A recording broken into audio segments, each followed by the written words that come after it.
الرحيم الحمد لله الذي هدانا لهذا وما كنا لنهتدي لولا أن هدانا الله وأكمل لنا ديننا وأتم علينا نعمته ورضي لنا الإسلام دينا فلا نعبد ولا نستعين إلا إياه وصلى الله تعالى وسلم وبارك على سيدنا محمد وعلى آله وأصحابه أجمعين إلى يوم الدين أما بعد فأعوذ بالله السميع العليم من الشيطان الرجيم بسم الله الرحمن الرحيم قل هو الذي ذراكم في الأرض وإليه تحشرون ويقولون متى هذا الوعد إن كنتم صادقين قل إنما العلم عند الله وإنما أنا نذير مبين رب اشرح لي صدري ويسر لي أمري واحلل عقدة من لساني يفقهوا قولي علم الإنسان ما لم يعلم رب زدني علما۔ حضرات گرامی، اللہ تبارک و تعالی نے جناب محمد الرسول اللہ صلی اللہ علیہ وسلم کو یہ خطاب فرمایا کہ آپ ان سے فرما دیجئے کہ اللہ تبارک و تعالی ہی نے اے لوگو تم سب کو روئے زمین کے اوپر پھیلا دیا، تمہیں پیدا کر دیا اور پیدا کرنے کے ساتھ ساتھ تمہیں مختلف علاقوں کے اندر، مختلف محلوں کے اندر، مختلف ملکوں کے اندر تقسیم فرما دیا۔ کوئی جناب عرب میں رہتا ہے، کوئی عجب کے اندر رہتا ہے، کوئی ہندوستان میں رہتا ہے، کوئی کویت میں رہتا ہے، مختلف ملکوں کے اندر لوگ رہ رہے ہیں۔ پھر عجیب و غریب بات یہ ہے کہ ہر ایک کی بولی الگ ہے، ہر ایک کی صورت الگ ہے، ہر ایک کا جسم الگ ہے، ہر ایک کا رہن سہن الگ ہے، ہر ایک کی بود و باش الگ ہے، اور ہر ایک کے کھانے پینے کا طریقہ کار الگ ہے۔ اللہ تبارک و تعالی نے جناب محمد الرسول اللہ صلی اللہ علیہ وسلم کی لڑی کے اندر کلمہ طیبہ لا الہ الا اللہ محمد الرسول اللہ کی لڑی کے اندر سارے ایمان والوں کو ایسا پرو دیا جیسے تسبیح کے دانے پرو دیے جاتے ہیں، اور ایک دانہ بھی اگر تسبیح کے اندر سے نکل جاتا ہے تو ساری تسبیح خراب ہو جاتی ہے۔ لہذا نبی کریم صلی اللہ علیہ وسلم کی اس امت کو مختلف علاقوں کے اندر ٹھہرا دیا، رہو مختلف علاقوں میں، رہو مختلف ملکوں میں، رہو عرب میں یا عجم میں، لیکن رہو ایک اللہ کے پجاری اور ایک رسول کے ماننے والے۔ علاقے تمہارے مختلف ہیں، رنگت الگ ہے، کھانے پینے کا طریقہ الگ ہے، صورتیں الگ ہیں، زبان اور لینگویج تمہاری بالکل الگ ہے، لیکن تمہارا خدا بھی ایک، معبود بھی ایک، اور محمد الرسول اللہ صلی اللہ علیہ وسلم نبی آخر الزمان بھی ایک ہے۔ تمہارا کلمہ بھی ایک ہے اور تمہاری شہادت والا کلمہ بھی ایک ہے، تمہارا قرآن بھی ایک ہے، کوئی اختلاف نہیں ہے۔ لہذا قیامت تک مل جل کر رہو، رہن سہن عمدہ اختیار کرو، اور ہم نے اپنی کتاب کے ساتھ قرآن مجید فرقان حمید کے ساتھ اپنا ایک لاڈلا پیغمبر معلم بنا کر بھیج دیا، تمہارے لیے استاد بنا کر بھیج دیا، تمہیں قرآن پاک کا مطلب سکھانے والا بنا کر بھیج دیا، اور یہ کہ تمہیں کیسے کھانا کھانا ہے، کیسے رہنا ہے، کیسے رکوع کرنا ہے، اور کیسے نماز پڑھنی ہے، اور کیسے زکوٰۃ دینی ہے، اور کیسے حج بیت اللہ کرنا ہے، یہ تمام چیزیں تمہیں قرآن پاک بتا تو سکتا تھا لیکن سکھا نہیں سکتا تھا۔ لیکن سکھانے والا بھی اللہ تبارک و تعالی نے بھیج دیا، جو مصطفیٰ ہے، مرتضیٰ ہے، عالی ہے، برتر ہے، نبی آخر الزمان ہے، اکرم ہے، الیق ہے، احسن ہے، اجود ہے، اطیب ہے، اعلیٰ ہے، نبی امی بھی ہے اور رسول امی بھی ہے، اور نبی عربی بھی ہے اور نبی عجمی بھی ہے، اور تمام کائنات والوں کے لیے جس کو رحمت بنا کر بھیجا گیا ہے۔ لہذا نہ تمہیں قرآن مجید چھوڑنا ہے اور نہ تمہیں رسول اللہ صلی اللہ علیہ وسلم کا پاک طریقہ چھوڑنا ہے، یہاں تک کہ سرکار دو عالم محمد الرسول اللہ صلی اللہ علیہ وسلم نے مسلمانوں استنجے کا طریقہ بھی ہمیں آپ کو بتلا دیا۔ ایسی کامل شخصیت دنیا میں کوئی نہیں گزری، ایسی مکمل شخصیت دنیا میں کوئی نہیں گزری، ایسی شخصیت کبریٰ اور شخصیت عظمیٰ اور شخصیت علیٰ اور شخصیت کبیرہ کوئی نہیں گزری جس طرح اللہ نے محمد صلی اللہ علیہ وسلم کو سنوار کر اور آراستہ کر کے اس دنیا کے اندر ان کا ستارہ جگمگا دیا۔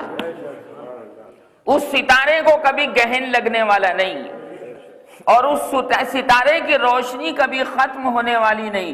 لہذا فرمایا کہ آپ فرما دیجئے تم جو ایک مضبوط اللہ کو چھوڑ کر تمام ہزاروں لاکھوں غیر اللہ کو پوج رہے ہو، یہ تو بہت کمزور ہیں اور وہ اکیلا ہو کر سب پر غالب ہے، وہ اکیلا ہو کر واحد ہو کر قہار ہے، غالب علی کل غالب، ہر غالب کے اوپر غالب ہے، اور جس نے تمہارا رعب اور جس نے تمہارا دبدبا اور تمہارا خوف اور تمہارا ڈر درندوں پرندوں چرندوں پر ڈال دیا کہ شیر جنگل سے نکل کر تمہاری بستی کے اندر نہیں آتا اس لیے کہ وہ تم سے ڈرتا ہے، ٹائیگر تمہاری بستی کے اندر نہیں آتا، اسی طرح گیدڑ تمہاری بستی کے اندر نہیں آتا، لومڑی تمہاری بستی کے اندر نہیں آتی۔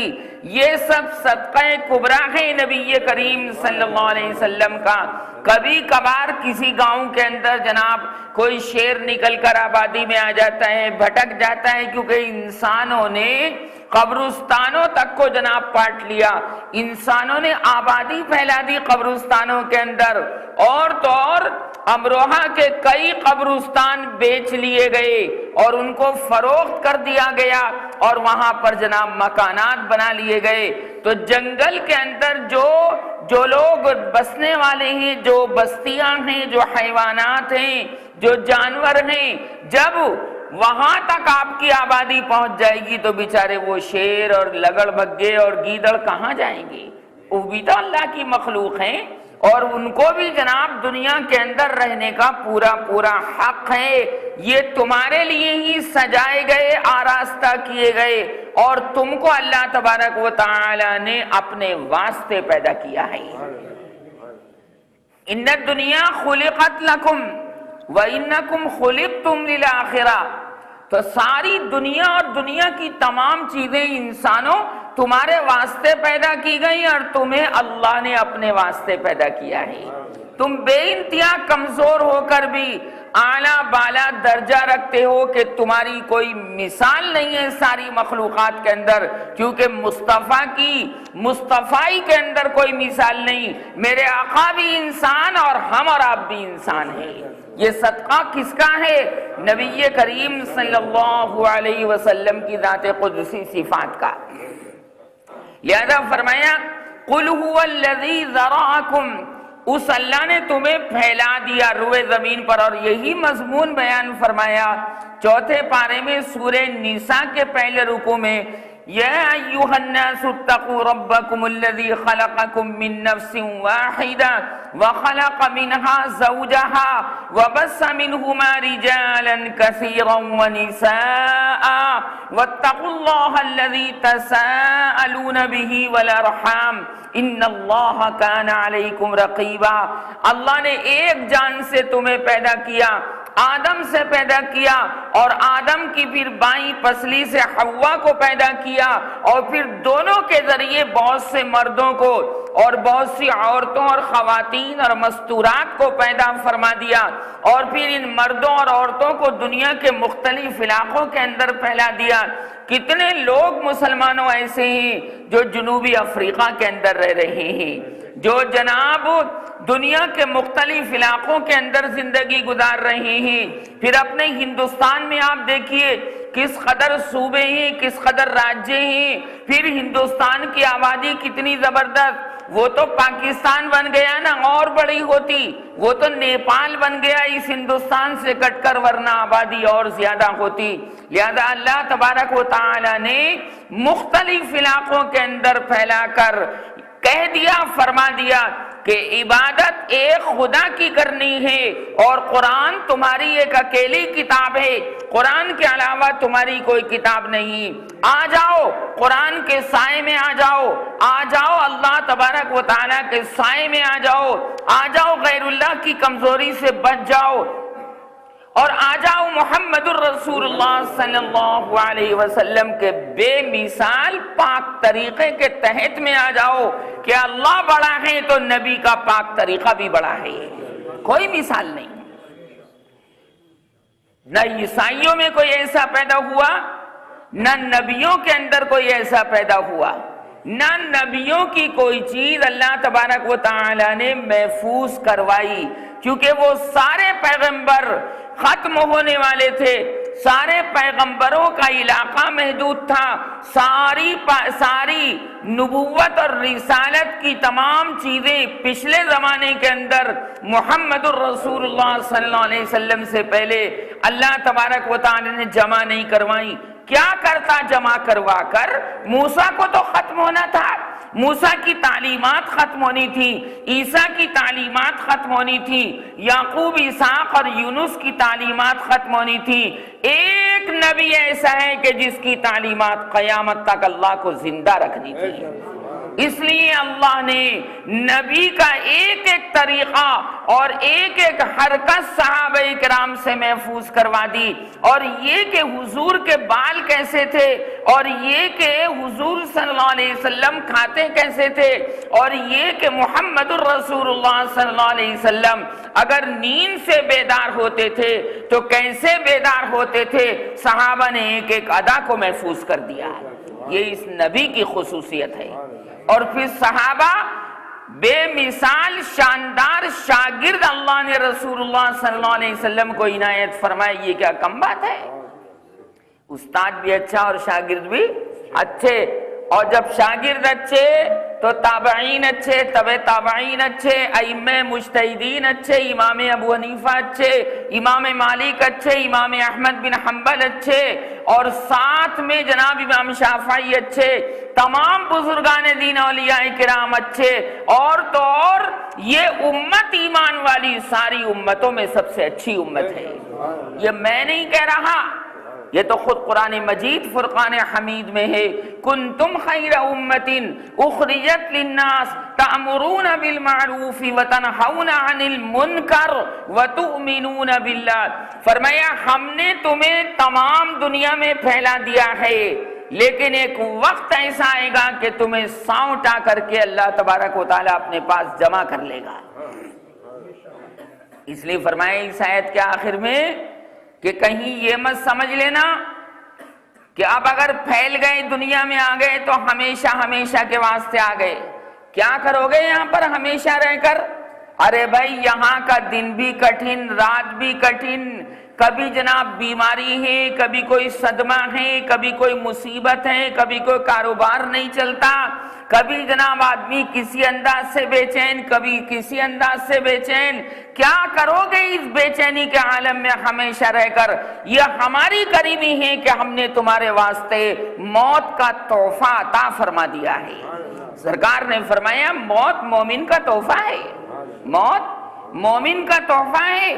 اس بے چینی کے عالم سے ہم نے تمہیں نکال کر امن چین سکون والے عالم کے اندر مخصوص فرما دیا، بشرطے کہ تمہارا انتقال کلمے پر ہو، اور بشرطے کہ تمہارا دنیا سے رخصت ہو جانا ایک اللہ کی وحدانیت پر ہو، اور بشرطے کہ تمہارا دنیا سے رخصت ہونا رسول اللہ صلی اللہ علیہ وسلم کی محبت میں ہو، آپ کے عشق رسول کے اندر تم گرفتار ہو، تم مستغرق بن کے رہو۔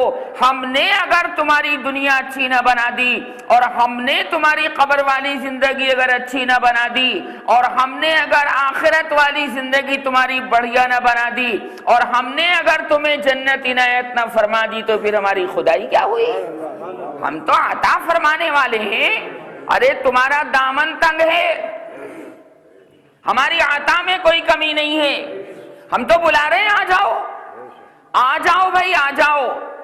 قل یا اہل الکتاب تعالوا الی کلمۃ سواء بیننا وبینکم الا نعبد الا اللہ ولا نشرک به شیئا ولا يتخذ بعضنا بعضا اربابا من دون اللہ فإن تولوا فقولوا اشہدوا بأننا مسلمون۔ اللہ بلا رہا ہے، آ جاؤ واللہ یدعوکم الی الجنہ والمغفرۃ بإذنہ۔ اللہ اپنے ارادے سے، کسی کی دھاندلی سے نہیں، اللہ اپنے ارادے سے تم کو دعوت دے رہا ہے، آؤ میری جنت کے کپاٹ کھلے ہوئے ہیں، آؤ میری جنت کے دروازے کھلے ہوئے ہیں، آؤ میری رحمت کے دروازے کھلے ہوئے ہیں، آؤ میری رحمت تمام لوگوں کے اوپر عام ہے، خاص طور سے نبی کریم صلی اللہ علیہ وسلم کے چاہنے والوں کے لیے ہے، آؤ میری مغفرت جناب تمہارے لیے تیار ہے، آؤ تو صحیح، کام تمہارا آنا ہے اور مغفرت کرنا اور رحمت سے نوازنا مجھ خدا کا کام ہے کہ ہم تمہیں اس بے چینی کے عالم سے نکالنا چاہتے ہیں۔ کب تک مال کے دھندے میں پھنسے رہو گے اور کب تک مال کے سبب سے ایک دوسرے کو قتل کرتے رہو گے؟ آج آپ کو پتا ہے 50 روپے کی خاطر 10 روپے کی خاطر آدمی دوسرے کی جان لے لیتا ہے۔ صبر نہیں ہے، برداشت کا مادہ نہیں ہے، ایک دوسرے کے اوپر حملہ کر دیتے ہیں۔ اگر آج بھی مسلمانوں صبر اور تحمل اور برداشت کا مادہ ہمارے آپ کے اندر پیدا ہو جائے تو انسانیت سے بہت طرح کی لڑائیاں اور جھگڑے خود بخود دور ہو جائیں گے۔ یہ تو مقابلہ ہوتا نا کہ اس نے ایک چانٹا مارا تو پلٹ کر اس نے 2 مار دیے، اب بات آگے بڑھ گئی۔ اگر کسی کے ساتھ دشمنی کرنی ہے تو اللہ تبارک و تعالیٰ کی خاطر کرو، رسول اللہ صلی اللہ علیہ وسلم کی خاطر کرو۔ ایک آدمی پیغمبر کو برا کہتا ہے، نعوذ باللہ ثم نعوذ باللہ، اس سے اگر آپ بول چال بند کر دیں سزا کے طور پر تو اس بول چال بند کرنے میں اللہ تبارک و تعالی بے انتہا ثواب تمہیں عنایت فرمائے گا۔ کوئی رسول اللہ صلی اللہ علیہ وسلم کو برا کہے تو بے شک آپ اس کے ساتھ دشمنی کر سکتے ہیں۔ یہ ہیں دشمنی کرنے کی چیزیں، جو قرآن مجید کا مخالف ہو، جو قرآن مجید کو پھاڑ کر پھینک رہا ہو جیسے عیسائی امریکہ کے کرتے رہتے ہیں، اور اسی طرح جو رسول اللہ صلی اللہ علیہ وسلم کے پاک طریقے کے خلاف ہو، اس سے اگر آپ بول چال بند کر دیں اور اللہ تبارک و تعالیٰ کے حصول ثواب کی خاطر کر دیں تو یہ بہت بڑی بات ہے۔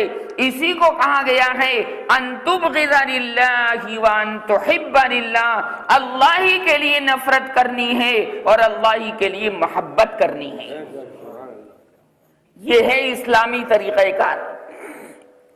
اس لیے فرمایا وَإِلَيْهِ تُحْشَرُونَ، تم سب کو سانوٹا کر دیا جائے گا۔ اگر کوئی آدمی پیڑ کی آڑ میں چھپنا بھی چاہے گا نا، کوئی دوزخی، کوئی جہنمی اگر جنتیوں کی صف میں گھسنا بھی چاہے گا چپتے چپا دے تو اللہ فرمائے گا الگ ہٹو، میں تو ہر چیز کو دیکھتا ہوں۔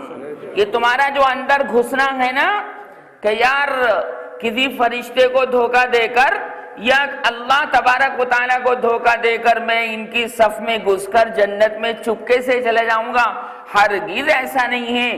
وَامْتَازُوا الْيَوْمَ أَيُّهَا الْمُجْرِمُونَ، اے مجرمون آج تم الگ ہو جاؤ، اس لیے کہ جنت والوں نے بڑے مجاہدے کیے ہیں جنت حاصل کرنے کے لیے۔ جنت والوں نے اپنی راتوں کو جاگ جاگ کر گزارا ہے اور اپنے دن کو محنت کے ساتھ اللہ تبارک و تعالیٰ کی رضا کے واسطے گزارا ہے۔ تمہیں خالی فری میں جنت دے دی جائے، ہم ایسا نہیں کریں گے۔ اس لیے کہ قاعدہ قانون یہ ہے کہ جو آدمی جتنا گڑ ڈالتا ہے اتنا ہی میٹھا ہوتا ہے۔ ان مجاہدہ کرنے والوں کو اور اے جہنمیوں ہم تمہیں دونوں کو برابر کر دیں، یہ نہیں ہے، دونوں برابر نہیں۔ یہ اہل جنت ہیں، جنت تو دلہن انہوں نے اللہ تعالیٰ کو یاد کر کے اپنے دل کو دلہن بنا لیا، تو دولہا دلہن کو تو دلہن جنت کے اندر ہی جانا چاہیے نا، جہنم کی آگ ان کو کیسے جلائے گی؟ لہذا اللہ نے فرمایا وَإِلَيْهِ تُحْشَرُونَ۔ اب یہ کفار اور مشرکین کہتے تھے کہ یہ بتائیے پریشان کرنے کے لیے، اے محمد صلی اللہ علیہ وسلم یہ بتائیے کہ یہ قیامت آنے کا وعدہ کب پورا ہوگا، کب آئے گی قیامت؟ اگر تم سچے ہو تو بتا دو۔ اچھا، یہ کفار اور مشرکین جو قیامت کے بارے میں سوال کرتے تھے، کیونکہ حضور اکرم صلی اللہ علیہ وسلم بار بار یہ بات فرماتے تھے کہ دیکھو مرنے کے بعد دوبارہ زندہ ہونا ہے، مرنے کے بعد دوبارہ زندہ ہونا ہے، سارے تمہارے اعمال ریکارڈ کروائے جا رہے ہیں۔ اب ریکارڈنگ کیسے ہو رہی؟ فرشتوں کے ذریعے، فرشتوں کے ذریعے ویڈیو ریکارڈنگ ضرور ہو رہی ہے۔ یاد رکھنا، جب کوئی آدمی منکر وہاں انکار کرے گا کہ پروردگار میں نے تو ایسا نہیں کیا تھا، پروردگار تیرے فرشتوں نے غلط لکھ دیا، میں نے تو ایسا نہیں کیا تھا، تو اللہ تبارک و تعالیٰ اس کی ساری ویڈیو دکھا دے گا کہ کہاں کیا تھا، کیسے کیا تھا، امروہہ میں کیا تھا، مراد آباد میں کیا تھا، بامبے میں کیا تھا، کلکتے میں کیا تھا، چنئی میں کیا تھا، مدراس میں کیا تھا، سب دکھا دے گا کہ دیکھ تو وہاں ایسے کھڑا تھا، تیرا دوست کھڑا تھا، شام کا وقت تھا، صبح کا وقت تھا۔ اس لیے قرآن کریم میں دیکھنے کا لفظ استعمال کیا گیا ہے، اور آڈیو چیز دیکھی نہیں جاتی بلکہ ویڈیو دیکھا جاتا ہے۔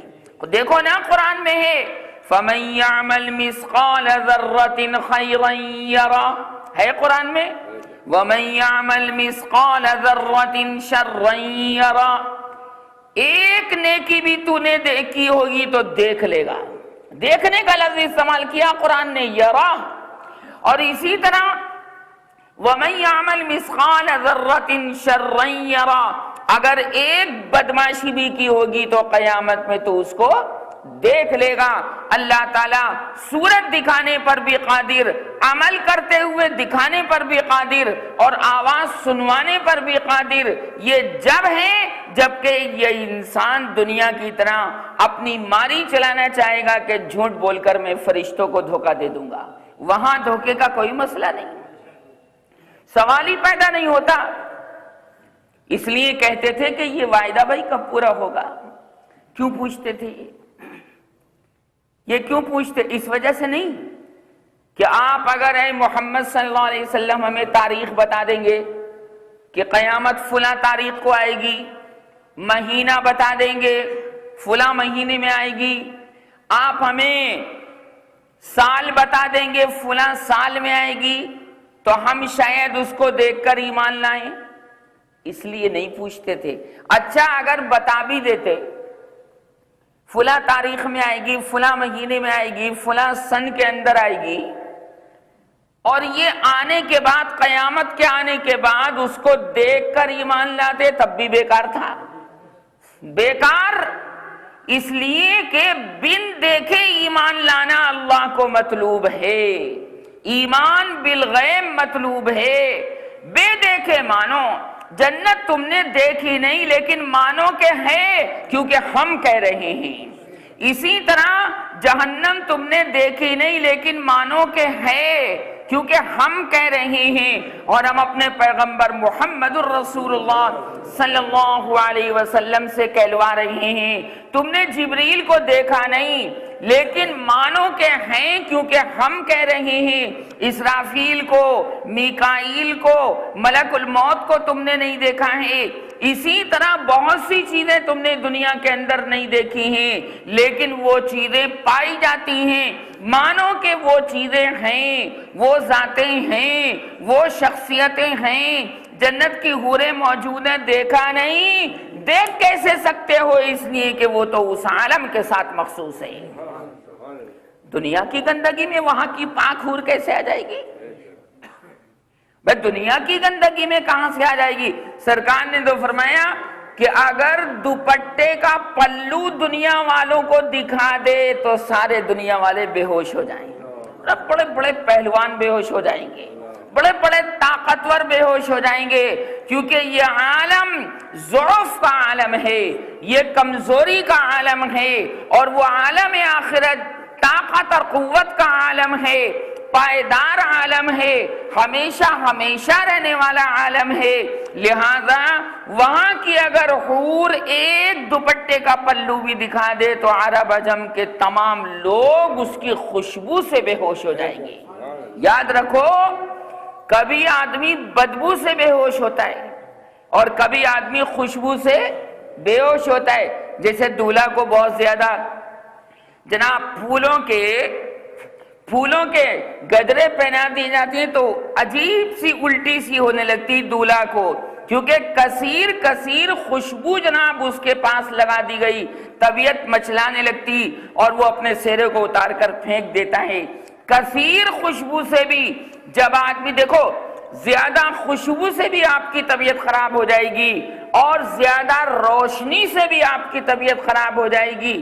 ایک بلب اگر آپ کے کمرے کے اندر جل رہا ہے، بولو آپ بغیر رومال کے اس بلب کو چھو سکتے ہیں؟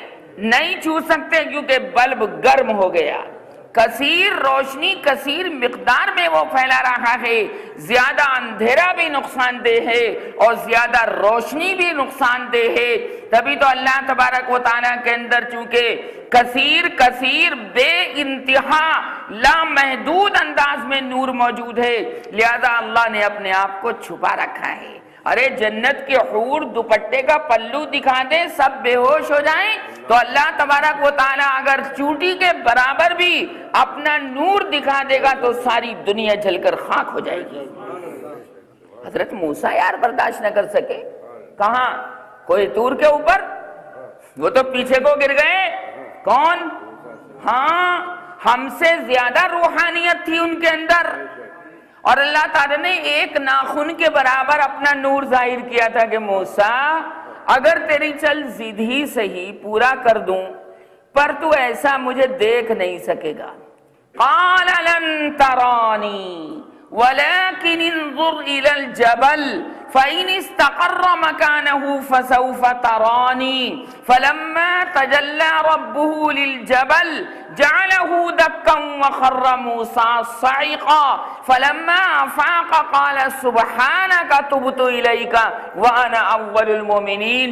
جب جناب کوہ طور سرما بن گیا، ایک ذرا سارے ناخن کے برابر اللہ نے اپنا نور ظاہر کیا تھا، اتنا بڑا کوہ طور پہاڑ سب کا سرما بن گیا اور میاں جی موسیٰ پیچھے کو غش کھا کے گر پڑے۔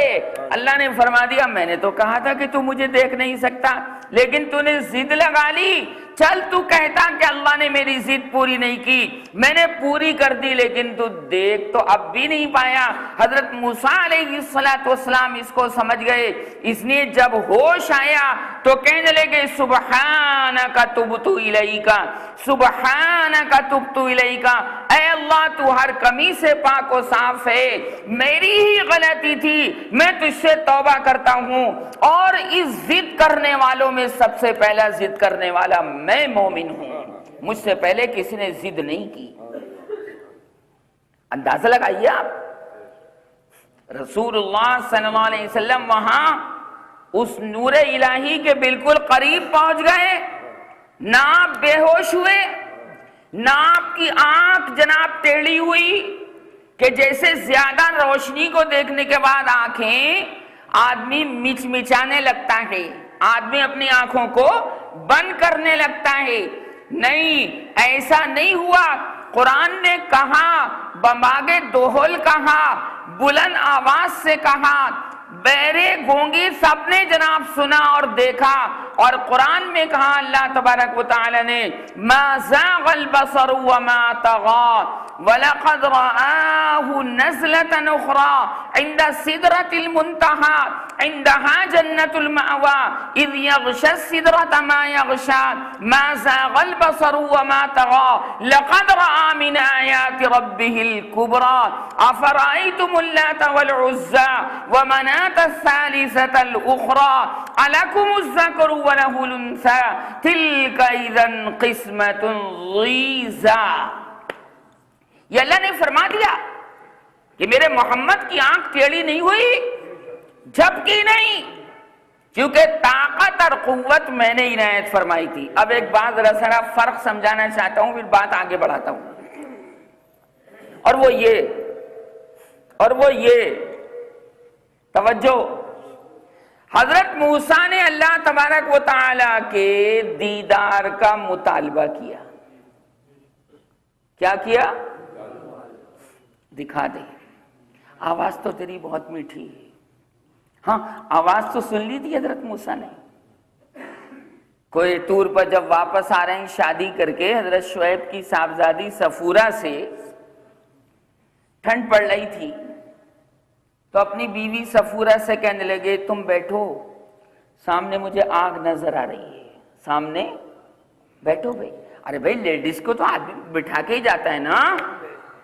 اوہو، اگر آپ ٹرین کے اندر، جب غضب ہے، ٹرین کے اندر جب آپ بیٹھے ہوئے ہیں تو چائے لینے بیوی کو بھیجیں گے یا خود جائیں گے؟ کس کو بھیجیں گے؟ نہیں، بیوی کو کہاں بھیجیں گے؟ خود جائیں گے۔ وہ بیچاری برقع پوش جائے گی، آپ اس سے کہتے ہیں تم بیٹھو، میں ابھی آتا ہوں، میں چائے لے کے آتا ہوں، میں پانی لے کر آتا ہوں، میں کافی لے کر آتا ہوں۔ تو اسی قاعدے کے مطابق حضرت موسیٰ کہنے لگے تم بیٹھو، میں آتا ہوں۔ دیکھو سامنے آگ دکھ رہی کی؟ ہاں دکھ تو رہی ہے، مجھے بھی دکھ رہی ہے، مجھے بھی دکھ رہی ہے۔ دونوں میاں بیوی کہنے لگے ہاں دکھ رہی ہے۔ قال لأهلهم كثوا إني آنست نارا سآتيكم منها بقبس أو أجد على النار هدى۔ فرمایا تم بیٹھو، گھبرانا نہیں، بس ابھی آتا ہوں۔ گیا اور آیا، گیا اور آیا۔ اب عورت کو کیا چاہیے؟ ڈھارس، بھائی وہ تو کمزور واقع ہے، تم گھبراؤ نہیں، میں ابھی آگ لے کر آتا ہوں۔ آگ لے کر آؤں گا، ایک آدھا کوئلہ، پھر سوکھے پتوں میں تم آگ لگا لینا۔ اوہو، آگ لے کر میں آؤں گا، آگ لے کر میں آؤں گا، سلگانا تمہارا کام۔ انگیٹھی بیوی جلاتی، شوہر نہیں جلاتا۔ ہاں ہاں، لا کر دے دیتا ہے، انگیٹھی لا کر دے دے گا، برادہ لا کر دے دے گا، یار دیا سلائی ماچس لا کر دے دے گا، بس سلگانا اور جلانا تو کس کا کام ہے؟ اور فرمایا کہ میں تو ایک آدھا کوئلہ لا کر دے دوں گا۔ ایک کوئلے سے تو انگیٹھی جل جاتی نا، یا نہیں جلتی؟ جل جاتی۔ فلما آتاہا، توجہ، بہت گہری توجہ، فلما آتاہا نودی یا موسیٰ، جب اس پیڑ کے پاس آئے جو کوہ طور پر جناب اگا ہوا تھا، اور جو دور سے ایسا لگ رہا تھا کہ آگ ہے۔ کیا ہے؟ آگ ہے، کوئلے بھرے پڑے ہیں۔ اگر اللہ تبارک و تعالی حضرت موسیٰ کو اپنے حکم سے بلاتا، اپنے حکم سے بلاتا تو قدردانی کے خلاف ہو جاتا۔ لا میں اور لے میں تو فرق ہے بھائی، یا نہ ہے؟ لا میں اور لے میں فرق ہے کہ نہیں؟ جب آپ کسی سے مکان دکان لینا چاہتے ہیں اور اس کو پتہ چل جاتا ہے کہ اس کو ضرورت ہے تو قیمت کم کر کے بتاتا ہے یا بڑھا چڑھا کے بتاتا ہے؟ ارے بھائی اس کو تو اس وقت پیسہ چاہیے، اور سمجھ لیا اس نے کہ یہ میل کی دکان ہے یا میل کا گھر ہے، تو وہ تو آپ کی جیب خالی کرنے کی کوشش کرے گا. لا میں اور لے میں فرق ہے. لہذا حضرت موسیٰ علیہ السلام کو خواہ ویسے ہی پیغمبری دے دیتا. محنت کروائی پہلے. کیا محنت کروائی؟ بیوی کو وہاں جدا کروا دیا, سردی لگوا دی. وہ تو جب چاہے جیسے چاہے کر لے, وہ تو خدا ہے, وہ تو خدا ہے. سردی کپکپاہٹ پیدا کروا دی جسم کے اندر, اور ایک درخت کے اوپر اپنی تجلیات اللہ تبارک و تعالی نے وہاں ظاہر فرما دی, اپنا نور وہاں پر. میں نے کہا تھا نا کہ جب زیادہ روشنی ہو جاتی ہے تو زیادہ روشنی بھی آدمی کو پریشان کرتی ہے. کیوں بھائی؟ رات میں جب آپ لیٹتے ہیں تو لائٹ بند کر کے لیٹتے ہیں یا کھول کر لیٹتے ہیں؟ کیوں بند کیوں کر دیتے ہیں؟ اس لیے کہ نیند نہیں آئے گی. آپ کو عادت ہے, آپ کو عادت ہے اندھیرے میں سونے کی. اور سونا اور اندھیرا دونوں میں جوڑ ہے, کیونکہ جب آنکھیں آدمی سوتا ہے تو آنکھیں بند کرتا ہے کھولتا ہے؟ بند کر لیتا ہے. بند کرنے سے اندھیرا دکھائی دیتا ہے یا روشنی دکھائی دیتی؟ اندھیرا. لہذا وہ کہا کہ اندھیرے کا اندھیرے کے ساتھ جوڑ ہے. نیند تو کہتی ہے کہ میں آؤں گی اندھیرے میں, سب جناب لائٹیں آف کر دو, لائٹیں بند کر دو, بس ایک ٹمٹماتا ہوا ہلکا سا 0 واٹ کا بلب جو ہے وہ جلا دو. چنانچہ حضرت موسیٰ علیہ السلام نظر آیا کہ میاں کوئلے ہو رہے ہیں, اور یہ نہ سوچا, ارے یہ نہ سوچا کہ یہ پیڑ ہے. جب کوئلے پیڑ کے اوپر بھرے ہوئے ہیں تو اس پیڑ کے اندر آگ کیوں نہیں لگی؟ یہ نکتہ سمجھ میں نہیں آ رہا آپ کے؟ اس پیڑ کے پتے جلے کیوں نہیں؟ معلوم یہ ہوا کہ جب تک حقیقت سامنے نہیں ہوتی آدمی حقیقت کے برخلاف کچھ کا کچھ سمجھتا ہے, کچھ کا کچھ. یہ دماغ میں بات نہیں آئی حضرت موسیٰ کے بھائی پیڑ کے پتے یار آگ کیوں نہیں لگی؟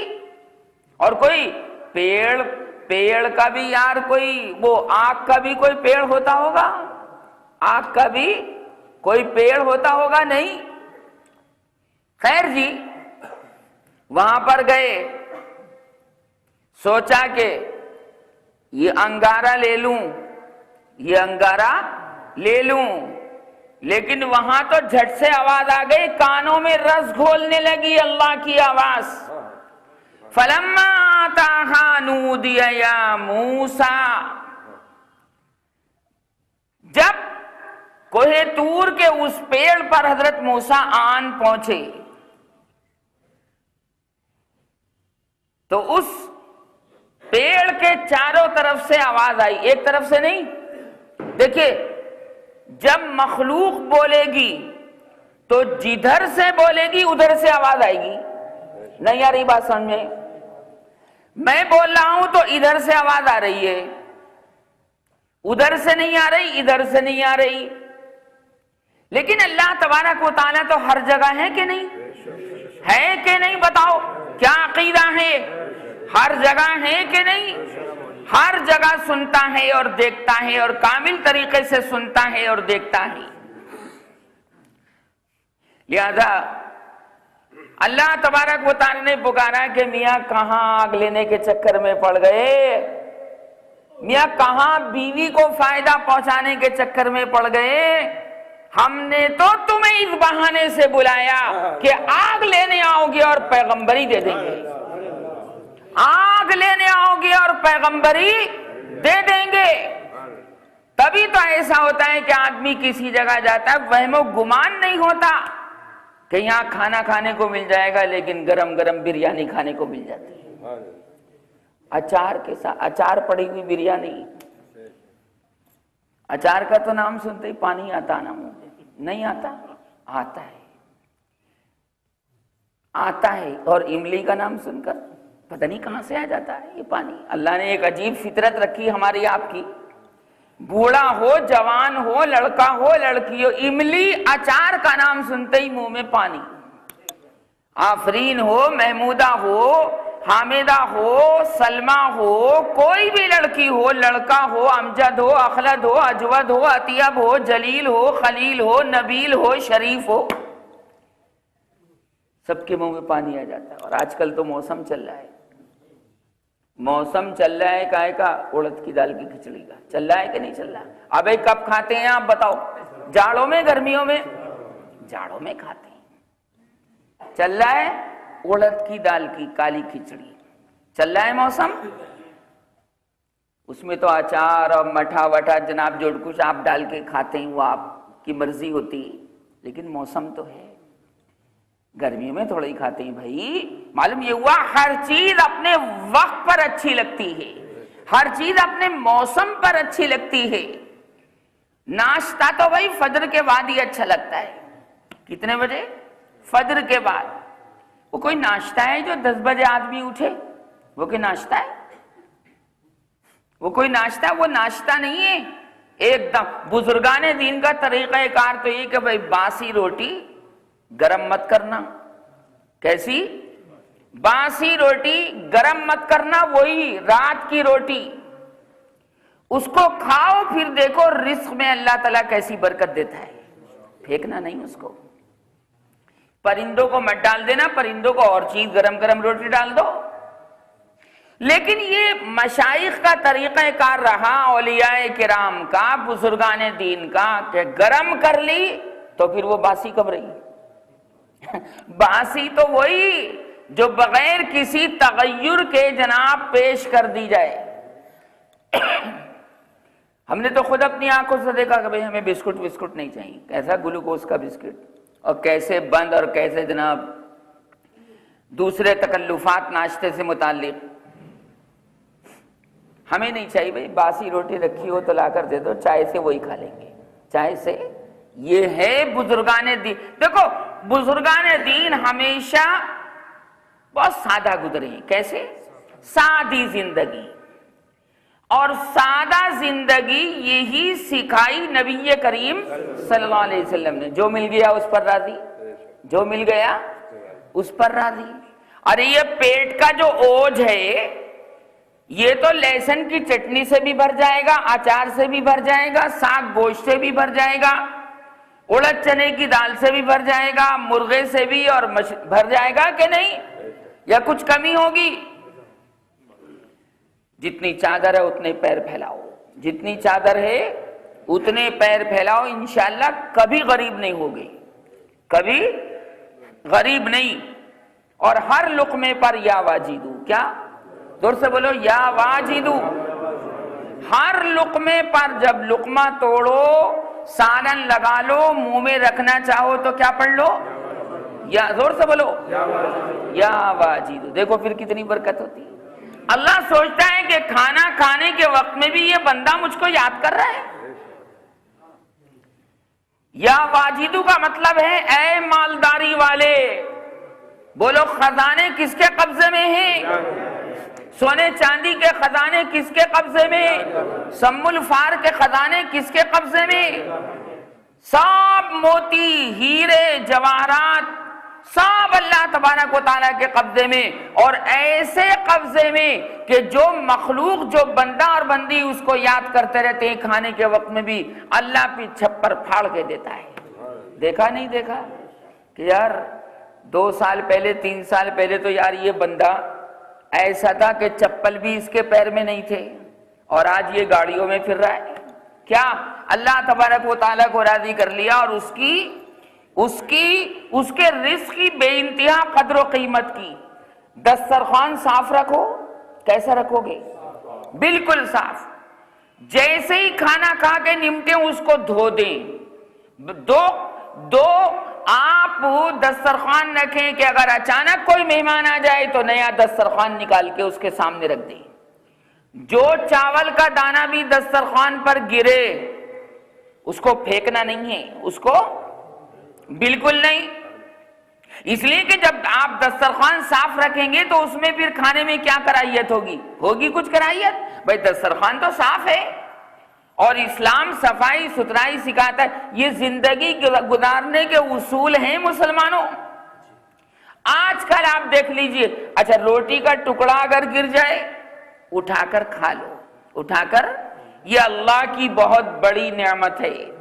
ہمارے ہاں تو بعض مشائخ اور بعض اولیاء کرام ایسے گزرے کہ کھانا کھانے سے فراغت کے بعد اگر دال کا ایک دانہ بھی رہ گیا دانت کے بیچ میں تو اس کو بھی کسی خلال سے نکال کر، جیسے نیم کی سیخ ہوتی ہے، نیم کی سیخ سے نکال کر اس کو بھی کھا لیا کرتے تھے کہ یہ میرے اللہ کا کرم ہے۔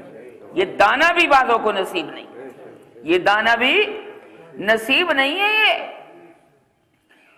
لہذا دسترخوان صاف رہے گا تو انشاءاللہ یہ تمام گری ہوئی چیزیں، اور ہر آدمی جس نے جس طرف بیٹھ کے کھایا ہے اس کے اوپر لازم ہے کہ وہ اپنے سامنے کے گرے ہوئے دانے خود اٹھا کے کھائے، یہ نہیں کہ دوسرا کھائے گا۔ مثلا دسترخوان بچھا ہوا ہے، چار آدمی، دو آدمی ادھر بیٹھے ہیں، دو آدمی ادھر بیٹھے ہیں، دو ادھر بیٹھے ہیں، دو ادھر بیٹھے ہیں، تو اپنے اپنے سامنے کے گرے ہوئے دانے گری جاتے ہیں، بھائی دسترخوان پر گری جاتے ہیں، اس کو کھاؤ۔ یہ اللہ تبارک و تعالیٰ کی بہت بڑی نعمت ہے۔ لوگ ترستے ہیں ان دانوں کو، لوگ ترستے ہیں ان دانوں کو۔ یہ خوشحال بننے کا میں نسخہ آپ کو بتا رہا ہوں۔ رزق کون دیتا ہے؟ روٹی کون دیتا ہے؟ ترکاریاں۔ اسی طرح تمام پھل فروٹ، ڈرائی فروٹ سب اللہ تبارک و تعالیٰ عنایت کرتا ہے، تو ہمیں تو اس کو خوش کرنا ہے نا۔ یہ نہیں کہ جیسے آج کل میرج ہال کے اندر، شادی ہال کے اندر ہو رہا ہے، جانوروں کی طرح چل چل کر لوگ کھا رہے ہیں کہ نہیں؟ جانور کھاتا ہے چل پھر کے۔ کیوں بھائی؟ بکری جب جاتی ہے جنگل میں تو ایک ہی جگہ کھڑی رہتی یا گھوم پھر کے کھاتی؟ بتاؤ نا، کبھی یہاں منہ مار لے گی، کبھی وہاں منہ مار لے گی۔ اللہ کا بندہ مومن، اللہ کا بندہ مومن تو رزق کا اعزاز و اکرام کرتے ہوئے بیٹھ کر کھاتا ہے۔ کیسے کھاتا ہے؟ انسان کا خاصہ ہے یہ۔ میرے سرکار، آپ کے سرکار، ساری کائنات کے سرکار جناب محمد الرسول اللہ صلی اللہ علیہ وسلم کا دسترخوان گول ہوتا تھا۔ کیسا؟ کوشش کرو کہ دسترخوان گول بناؤ۔ کیسے؟ اگر دسترخوان گول بازار میں نہیں ملتا، نہ ملے کوئی بات نہیں، چوکور لے لو، چوکور لے کر اس کو گول بنا لو۔ کیوں بھائی بنا سکتے ہو کہ نہیں؟ ارے بھائی قینچی سے گول بنا سکتے ہیں کہ نہیں؟ تو سنت بھی ادا ہوگی۔ حضور اکرم، حضور اعظم صلی اللہ علیہ وسلم کا دسترخوان چمڑے کا ہوتا تھا۔ کیسا؟ کیسا ہوتا تھا؟ اور کیسا؟ چوکور گول۔ اب بنائیں گے گول یا چوکور رکھو گے؟ گول بناؤ۔ سرکار کی سنت کو پیش نظر رکھ کر گول بناؤ، چوکور نہیں۔ اور کوئی تمہارا کتنا ہی مذاق اڑائے کہ میں بیٹھ کر کھا رہے ہیں، ارے کھا رہے ہیں تو ہم محمد الرسول اللہ کے عاشق ہیں اس لیے کھا رہے ہیں۔ تم ہوگے یہود و نصارہ کے عاشق، ابے تم ہوگے غیر مسلموں کے عاشق۔ مخلوق کے اندر کا اگر کوئی فرد کامل گزرا ہے تو وہ میرے سرکار ہیں۔ جواب نہیں ہے، جیسے اللہ کا جواب نہیں ہے ایسے ہی میرے محمد کا جواب نہیں ہے۔ کیوں بھئی یہی عقیدہ ہے آپ کا کہ نہیں؟ جواب نہیں۔ کوئی معاشرہ، کوئی سوسائٹی، کوئی مجتمع سرکار جیسا لا کر تو پیش کر ہی نہیں سکتا۔ لا کر کیسے پیش کرے گا؟ اللہ نے تو محمد کا سانچہ بنایا اور بنا کر توڑ دیا کہ اب مثل محمد پیدا نہیں ہوگا، مثل محمد کبھی نہیں آئے گا۔ اور تو اور یار، سرکار کا روزہ جیسا روزہ کہیں دکھا دو، نام بدل کے رکھ دینا۔ ہے روزہ کہیں ان جیسا؟ روزے پہ جو تاثیر ہے وہ تاثیر کہیں ہے؟ بولو، بہت سے لوگ یہاں پر جا چکے ہیں، یہاں کے وہاں روضے پر جو تاثیر ہے وہ تاثیر کہیں دنیا میں موجود ہے؟ لندن جاؤ، فرانس جاؤ، امریکہ جاؤ، کہیں بھی جاؤ، جو بات محمد کے در کی ہے وہ کہیں کی نہیں ہے۔ آخری بات عرض کر رہا ہوں، دسترخوان کی بات آئی تو صبح کو انشاءاللہ گول بن جائے گا، بن جائے گا۔ ابھی آپ بنائیں یا بیوی بنائے، گول بناؤ، اور اگر اور مزید سنت ادا کرنے کی نیت ہے تو چمڑے کا بنوا لو، اس کو دھو کر رکھو۔ حضور اکرم صلی اللہ علیہ وسلم تو ہیں بے مثال، لیکن آپ کی ہر چیز لاجواب ہے، آپ کا دسترخوان بھی لاجواب۔ کیسا؟ سچی ایمان سے، سچی، ہر چیز لاجواب، تو آپ کا دسترخوان بھی لاجواب ہوگا کہ نہیں؟ ایک مرتبہ زیادہ مہمان آ گئے، کیا؟ دسترخوان صاف کر کے بچھا دیا گیا، کیونکہ آپ سرید پسند کرتے تھے۔ کیا؟ سرید، شوربے میں روٹی چورنا، شوربے میں یہ سرید کہلاتا ہے، سا را یا دال۔ شانے کا گوشت آپ کو بہت پسند تھا، بازو کا گوشت بہت پسند تھا،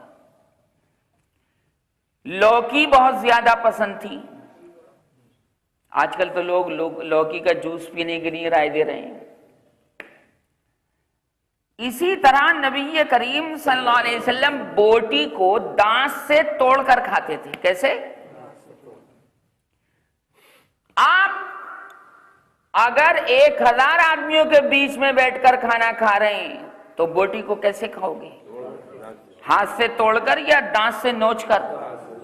شرمانا نہیں، شرمانا نہیں، اس لیے کہ سارے سائنسدانوں نے یہ بات واضح کر دی ہے کہ جتنا دانت سے نوچ کر بوٹی کھانے میں مزہ ہے اور ہاضم ہے، اس طرح کسی اور طریقے پر نہیں ہے۔ یہ تو سائنس کہہ رہی ہے، اور سرکار سائنس کے خلاف کیسے کہہ سکتے تھے؟ برا مت ماننا چاہیں کوئی کتنے ہی مذاق اڑائے، بلکہ آپ یہ کہیں کہ تمہیں حضور کی اتنی بات بھی معلوم نہیں، نوچ کر کھاؤ، دانت سے نوچ کر کھاؤ، کیونکہ منہ کا تھوک جو اللہ نے ہمارے آپ کے منہ کے اندر رکھا ہے وہ ہاضم ہے۔ کیا ہے؟ تبھی تو لقمے کو چبانے کا حکم دیا، تبھی تو چباؤ، ایک لقمے کو 32 مرتبہ چباؤ، تمہارا تھوک اس کے اندر ملے گا، اندر جائے گا تو یہ تھوک چورن ہے، چورن۔ کیا؟ ہاں، بازار سے کیا ضرورت ہے چورن خریدنے کی؟ ارے منہ ٹھیک رکھو، مسواک کرتے رہو، صاف رکھو منہ، تو اللہ تبارک و تعالی بھی منہ کے اندر تھوک زیادہ پیدا کر دے گا۔ یہ چورن ہے، لیکوڈ معجون ہے یہ، تبھی تو زبان تر رہتی، اور تبھی تو دونوں گالوں میں تھوک رہتا ہے۔ اور شاید یہی وجہ ہو کہ اللہ تبارک و تعالی کھٹی چیزوں کا نام سنتے ہی انسان کے جیب کے نیچے یہ تھوک اور پیدا کر دیتا ہے۔ کھاؤ گے؟ ہاں کھاؤں گا۔ چورن دے لو، چورن یہ لو، جو لیکوڈ یہ چیز دے لو، یہ تھوک لے لو، ہاضم ہوتا ہے وہ۔ تبھی تو لقمہ 32 مرتبہ دانتوں سے لقمہ چبانے کا کیوں حکم دیا گیا؟ کیونکہ انسان کے منہ میں اللہ نے 32 دانت پیدا کیے ہیں۔ کتنے؟ تو 32 مرتبہ لقمے کو چباؤ گے، انشاءاللہ کبھی پیٹ کے بیمار نہیں پڑو گے۔ تو حضور اکرم صلی اللہ علیہ وسلم کا دسترخوان گول۔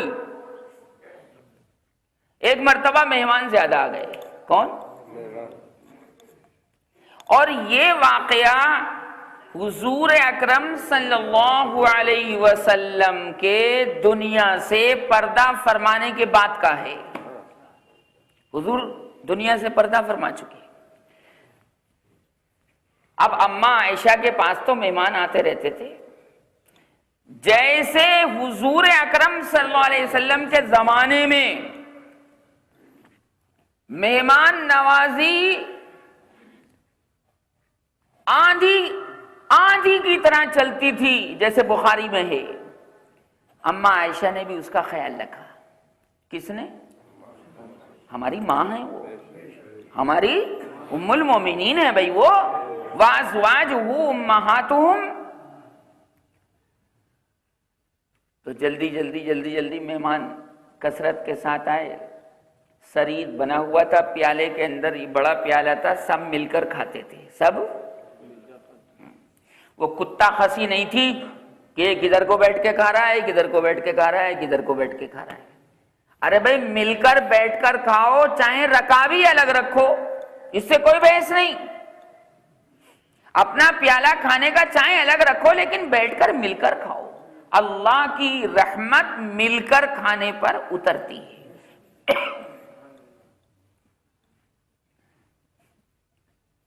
تو حضرت انس رضی اللہ تعالی عنہ نے فرمایا، آنے والے مہمانوں سے کہ آپ تھوڑا تشریف رکھیں، میں دسترخوان کو صاف کر کے لاتا ہوں، دسترخوان کو صاف کر کے لاتا ہوں۔ تو حضور اکرم صلی اللہ علیہ وسلم کا دسترخوان جب صاف کیا جاتا تھا تو روٹی پکانے کے تنور میں اس کو ڈالا جاتا تھا۔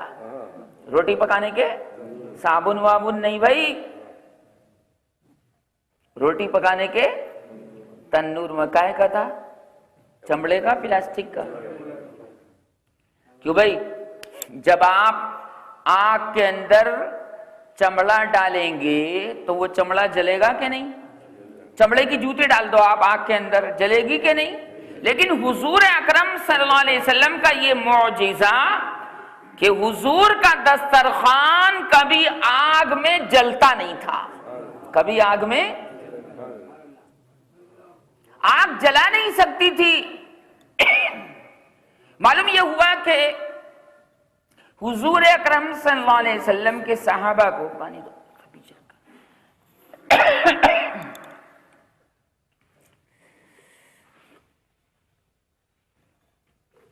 نبی کریم صلی اللہ علیہ وسلم کے دسترخوان کو آگ نہیں جلا سکتی تھی، یہ حضور کا معجزہ تھا،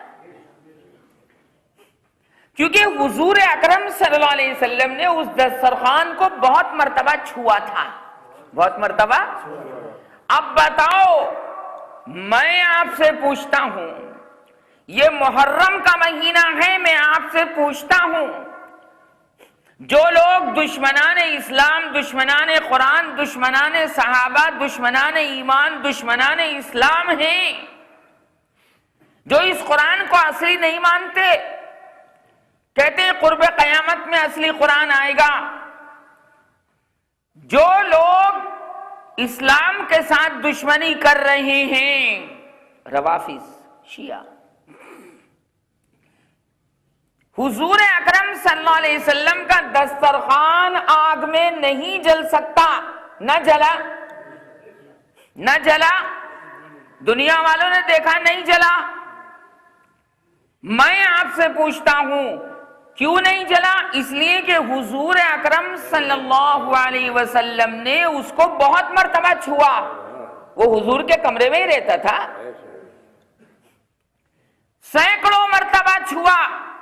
اندازہ لگاؤ پھر ابو بکر کو جہنم کی آگ کیسے جلا سکتی ہے؟ ابو بکر نے ایک مرتبہ نہیں، سینکڑوں مرتبہ سرکار سے مصافحہ کیا، جلا سکتی؟ ابو بکر جل سکتے ہیں؟ حضرت عمر نے سینکڑوں مرتبہ مصافحہ کیا، گلے ملے حضور اکرم صلی اللہ علیہ وسلم سے، آپ کے سامنے گھٹنوں کے بل سینکڑوں مرتبہ بیٹھے ہیں حضرت عمر رضی اللہ تعالی عنہ۔ کیا حضور نے جس عمر سے مصافحہ کیا اس عمر کو جہنم کی آگ جلا سکتی؟ یہ باولے کہتے ہیں جلیں گے۔ عثمان ابن عفان مسلمانوں کے تیسرے خلیفہ جن کو حضور اکرم صلی اللہ علیہ وسلم نے اپنی دو بیٹیاں دی. کتنی؟ دو بیٹیاں. ایک بیٹی کا انتقال ہوا تو دوسری بیٹی عطا فرما دی. کس کو؟ ارے حضور کا جز ہے یہ. رقیہ ام کلثوم حضور اکرم صلی اللہ علیہ وسلم کا جز ہے. میرے آقا کے نورانی نطفے سے یہ دونوں لڑکیاں پیدا ہیں. یہ چاروں لڑکیاں پیدا ہیں، ساری اولاد پیدا ہے. تو داماد کیسے بناتے ہیں؟ دیکھ بھال کے یا انشن؟ بندہ بتاؤ. میں تو آپ سے پوچھتا ہوں. کوئی سو تو نہیں رہا کوئی آگے پیچھے؟ سونا نہیں، ورنہ بہت مضمون نکل جائے گا. جو سویا اس نے کھویا. داماد دیکھ کر بناتے ہیں یا ایسے ہی آنکھیں بند کر کے لڑکی کو دے دیتے ہیں؟ ارے بہت مرتبہ پوچھ پچھول ہوتی، محلے والوں سے، یار دوستوں سے پوچھ پچھول ہوتی، لڑکا کیا کرتا ہے کیا نہیں کرتا. حضرت عثمان ابن عفان رضی اللہ تعالی عنہ کے نکاح میں میرے آقا صلی اللہ علیہ وسلم نے رقیہ کو پہلے دیا. کس کو؟ کیا بنا رہے ہیں؟ لڑکی دے کر کیا بنا رہے ہیں؟ داماد بنا رہے ہیں. عثمان کو لڑکی دے دی رقیہ نام کی پہلے. اس کا مطلب یہ ہے کہ سرکار کی نگاہ میں عثمان اس زمانے کے تمام لوگوں میں سب سے بہتر تھے. سب سے. یہ حضرت عثمان کو گالیاں لکھتے پوسٹروں میں. داماد دیکھ کر بنایا جاتا ہے، ساری چیزوں پر غور کر کے اپنا نور دے دیا. سرکار کے نورانی نطفے سے یہ پیدا تھی. اور جب رقیہ کا انتقال ہو گیا تو آپ نے فرمایا حضور اکرم صلی اللہ علیہ وسلم نے کہ عثمان اکیلے رہ گئے. عثمان اکیلے رہ گئے. میری ایک لڑکی ام کلثوم ہے. عثمان میں ام کلثوم کا نکاح بھی تم سے کرتا ہوں. کیونکہ ایک ساتھ کیوں نہیں نکاح ہوا؟ کیونکہ دو سگی بہنوں کو نکاح میں ایک ساتھ نہیں رکھ سکتے. ایک ساتھ نہیں رکھ سکتے. اللہ ایک لڑکی دے دیتے تو عثمان کی فضیلت ظاہر ہو جاتی. یہاں تو دو لڑکیاں عنایت فرما دی. اسی وجہ سے عثمان کو ذوالنورین کہتے ہیں. کیا کہتے ہیں؟ دو نور والے. دو نور. بتاؤ پہلے نور کا نام کیا ہے؟ رقیہ. دوسرے نور کا نام کیا ہے؟ ام کلثوم. دو نور والے، ان کا لقب ہی یہ پڑ گیا ذوالنورین. دو نور والے. ساری امت کے علماء کا اس بات پر اتفاق ہے اور ساری امت کے مشائخ اور اولیاء کرام کا اس بات پر اتفاق ہے کہ عثمان کا لقب ذوالنورین ہے کیونکہ وہ نورانی نطفے سے پیدا ہیں. میرے مصطفیٰ کا انگ انگ نورانی تھا تو نطفہ کیوں نہ نورانی ہوگا؟ اور فرمایا جب ام کلثوم کا بھی انتقال ہو گیا نا، فرمایا کہ عثمان اگر میری 40 لڑکیاں ہوتی تو یک بعد دیگرے تیرے نکاح میں دیتا رہتا. تیرے نکاح میں کیا کروں؟ اب کوئی لڑکی نہ بچی. فاطمہ کو لے گئے علی جی، زینب کو لے گئے عمرو بن عاص رضی اللہ تعالیٰ عنہ، اور 2 لڑکیاں بچی تھی وہ میں نے تجھے آگے پیچھے دے دی. میری 40 لڑکیاں بھی ہوتی تو عثمان تیرے نکاح میں ان کو دیتا رہتا. بولو یہ فضیلت ہے کہ نہیں؟ جب پہلی لڑکی کو صحیح رکھا عثمان نے تبھی تو دوسری لڑکی دے دی. اور جب دوسری لڑکی کو بھی بڑھیا رکھا، اس کے حقوق ادا کیے، تو ظاہر سی بات ہے کہ 40 لڑکیاں ہوتی تو آپ یہ بات ارشاد نہ فرماتے. پہلی لڑکی کو بھی بڑھیا رکھا اور دوسری لڑکی کو بھی بڑھیا رکھا. حضور کی صاحبزادیاں کتنی ہیں؟ 4. کتنی؟ زینب، زور سے بولو، رقیہ، ام کلثوم، فاطمہ. ایک لڑکی نہیں جیسا کہ یہ شیعہ کہتے ہیں. ایک لڑکی نہیں ہے، وہ کہتے ہیں فاطمہ ہے. اور قرآن جمع بتاتا ہے یا ایھا النبی قل لازواجک وبناتک ونساء المؤمنین یدنین علیہن من جلابیبہن ذالک ادنی ان یعرفن فلا یؤذین. ایک لڑکی تھی یا چار تھی؟ لہذا حضور اکرم صلی اللہ علیہ وسلم کے 7 صحابہ کرام نے سینکڑوں مرتبہ مصافحہ کیا اور سینکڑوں مرتبہ حضور کا جھوٹا پانی پیا ان صحابہ نے. صرف ابو بکر عمر عثمان علی کی بات نہیں کر رہا، سارے صحابہ کی بات کر رہا ہوں.